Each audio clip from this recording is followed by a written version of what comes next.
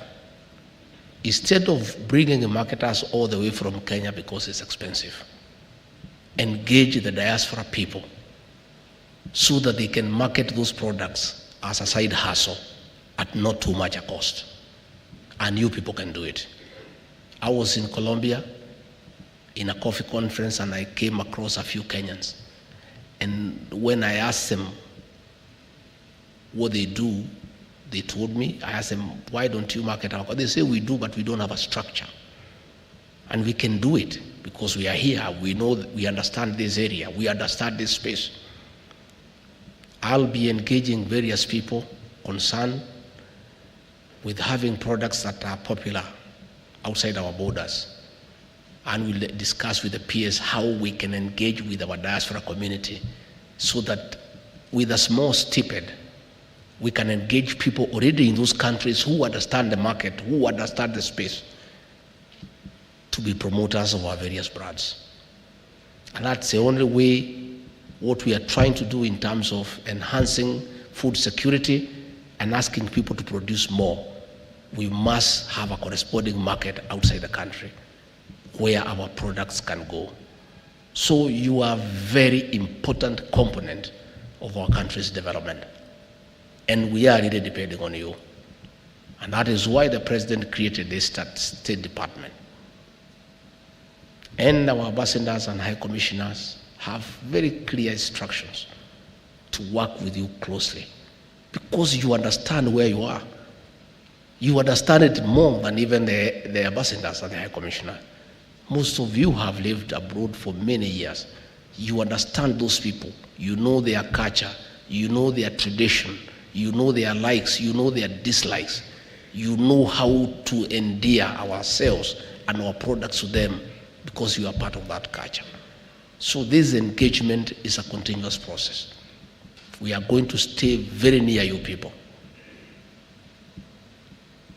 And we have asked KRA and National Treasury very quickly to work around the challenge of double taxation so that you people can bring back money home without being taxed a second time.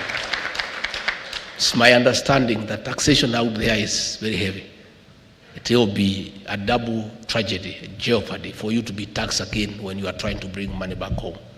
I've encouraged KRA to consider to just allow you to bring money without too many questions. Yeah? Let them wait for that money in the supermarket, where when you are buying something, you pay VAT. It is still available for taxation. We have had a meeting with FRC, with asset recovery, with the National Treasury, and we have told them not to complicate people bringing back money home and treat people remitting back money home as suspects. They are not. They are not suspects. Anytime they see somebody sending several dollars, wanaanza kuuliza maswali mingi. Hiyo maswali ndio hatutaki mambo yake. Wacha pesa ikuje hapa, tutaongea baadaye. Si iko namna hiyo? Yeah, we need every shilling, every dollar, every euro, every sterling pound, every French franc. Let the money come here and circulate. Let us not create unnecessary bureaucracy on remittances.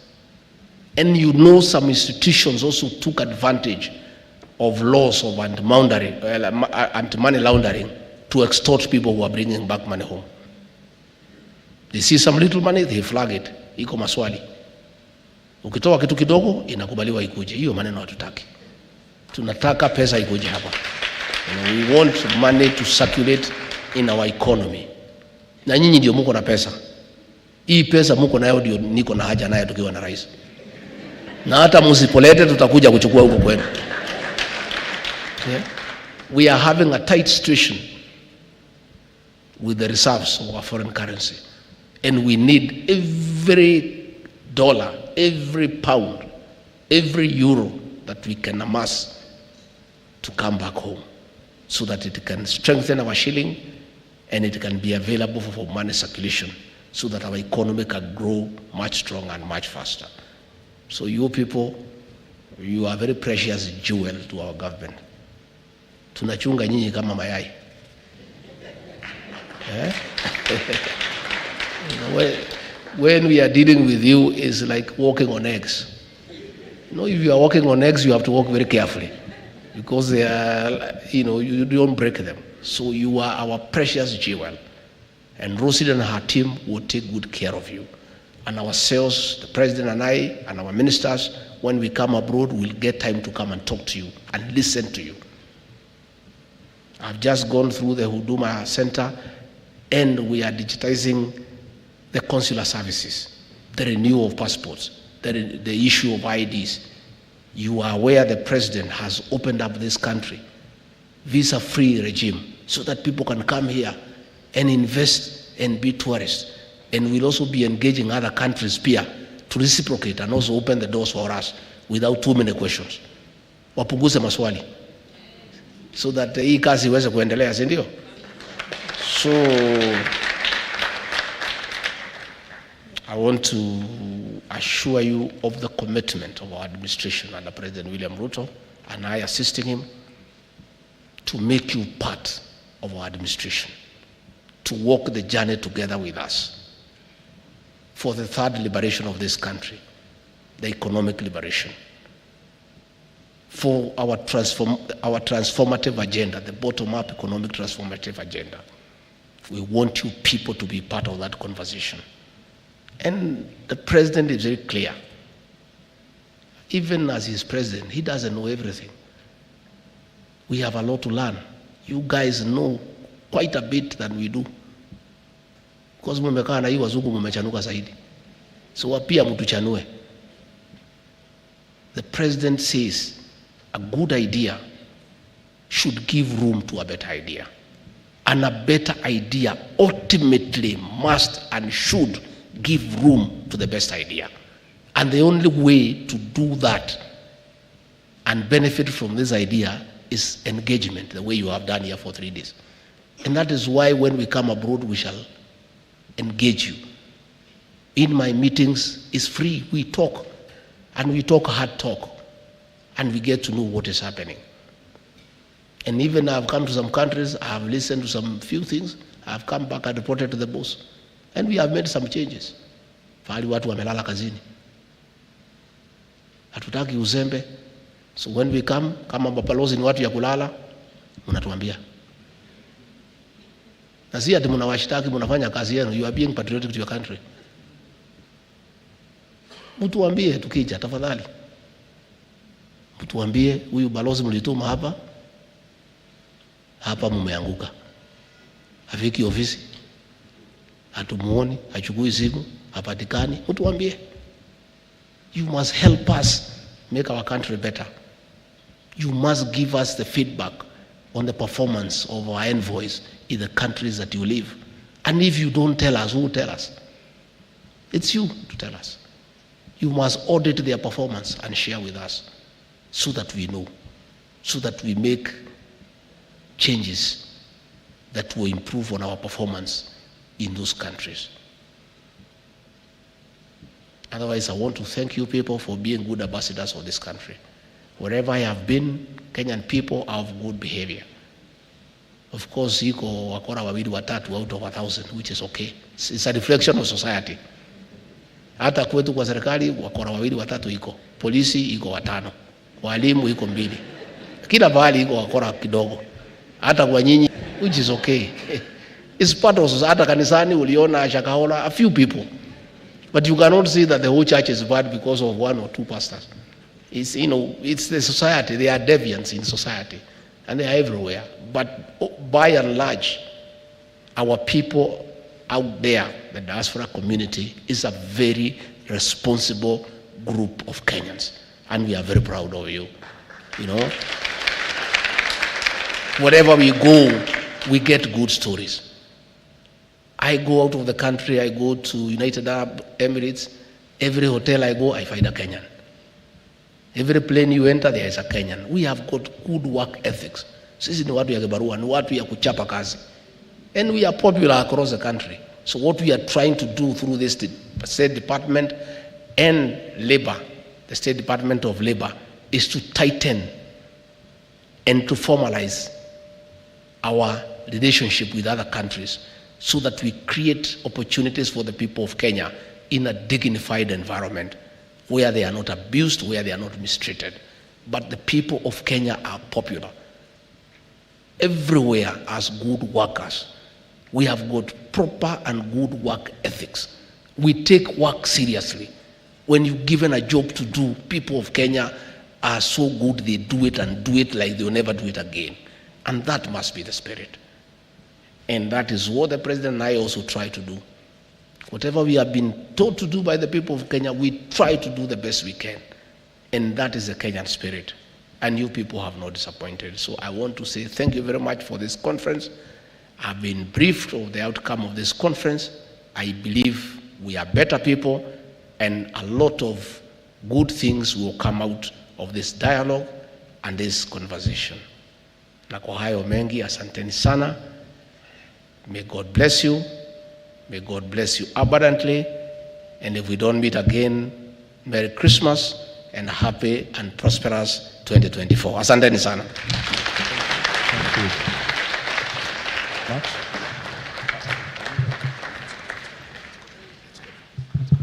Excellency. Thank you. Thank you very much, Your Excellency. Let me please request your presence on the floor, accompanied by the PS. Your Excellency, challenge accepted and taken. And what we're about to ask you to help us launch will actually carry some of the instructions you've given, especially with the Kenyan brands, carrying them out into the world. Your Excellency, one of the things that the diaspora has always spoken about is them being recognized by their country. And through the State Department, we have come up with a brand that will recognize the diaspora specifically in all the 5 areas. This particular program, Your Excellency, will recognize those who went there in the 60s and have lifted the flag of Kenya high. Those who are there who are doing business, those who are doing philanthropy work, those who are in education, those who are there just doing small things to lift up this flag high. This particular program, Your Excellency, will lift it up, and we request that you please, given the remote controls,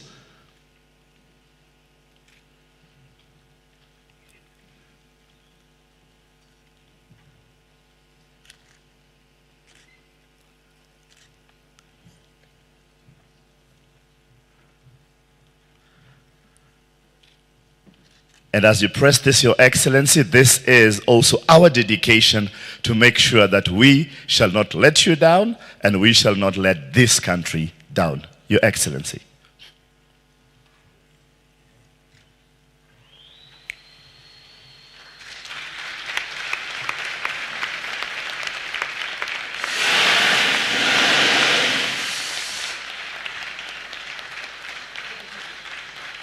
Patrick, the video.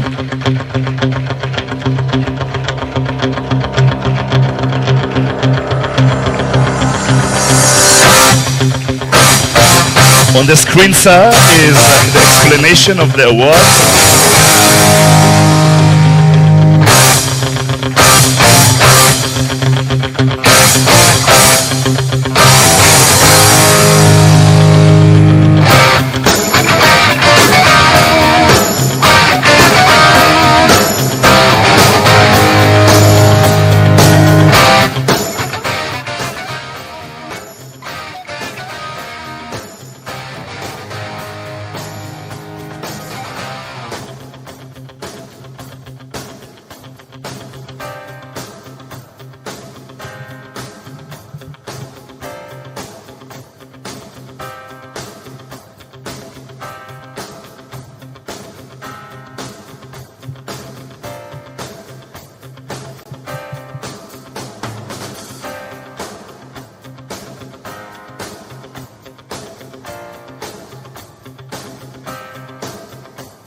This award,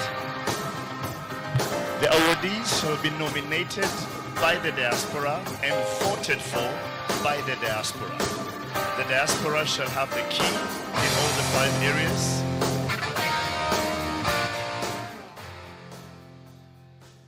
And it shall recognize different areas, people who are helping in the community, people who are helping in the religious and the spiritual sector. It shall have people in education, people who are doing anything in the environment, celebrating individuals who are doing the very best that they can. In education, we have people who who are the forefathers of the journey into the diaspora, and they have stayed there and welcomed each and everybody. They've provided housing, accommodation, and food. We need to celebrate these ones posthumously and those who are right now there. Your Excellency, this is the Jamhuri Diaspora Awards, celebrating diaspora excellence. Thank you, Ambassador Quaker. Your Excellency, may I most humbly request if you would proceed so that we have a photo session now together with the State Department of Diaspora, right, so that we can get the background of the globe as well as the backdrop of the Diaspora Investment Conference 2023. Even as we're getting ready, remember every year the head of state, as correctly put by my colleague MC and Ambassador Ted, the head of state will honor those who have made extraordinary contributions to the country through their dedication and creativity. Kwa ujumla tumeona maeneo tofauti tofauti ama sekta tofauti tofauti ambazo zitakuwa zikiangaziwa kwa hii awards scheme ya Jamhuri, ikiwa ni pamoja na biashara, talanta, wale ambao wanajitolea, wale ambao wanajiingiza katika sekta za utafiti, wale ambao wamebobea katika sekta ya michezo, wale wamebobea zaidi katika sekta ya uongozi, ile ya uzalendo. Tutakuwa pamoja na ile award ya wale ambao wanasaidia katika vijiji vyetu na wale ambao wako katika sekta ya uvumbuzi ama innovation ukitaka.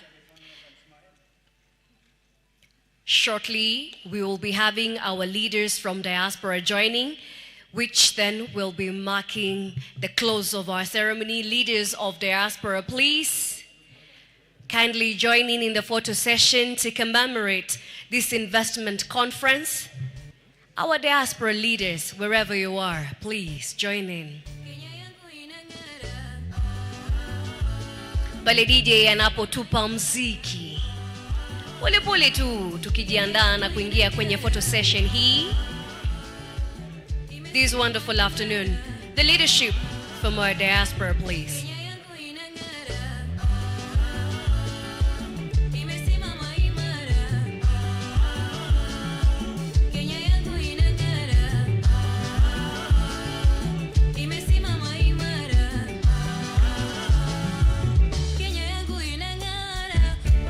Let's kindly all get into the photo frame to allow work of perfection from our photojournalists.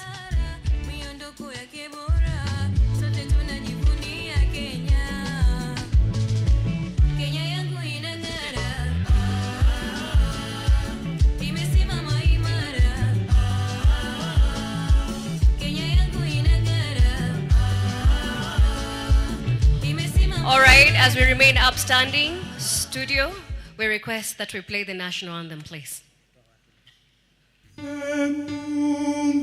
Mungu yetu, ilete baraka kwetu, wahimiwe ngao na mlinzi, na tukae na udugu, amani na uhuru, na tupate na ustawi. Thank you, Excellency. Ladies and gentlemen, may we now allow His Excellency and the delegation to leave. Thank you.